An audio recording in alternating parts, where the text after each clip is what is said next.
Hi guys! Ganda yung panahon ngayon. Nagano kami ng niyog para sa yung coconut para sa boko shake ko at saka halo-halo. Yan o.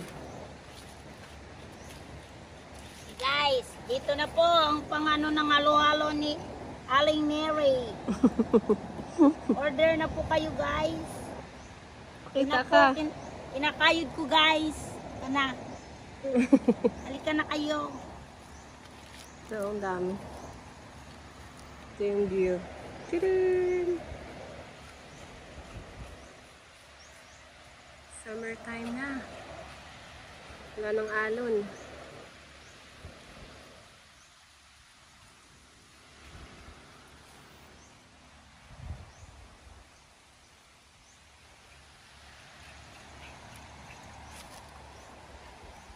Guys, dito na kayo guys. Ito ng pang ano ng halo-halo ni Aling Mary. So,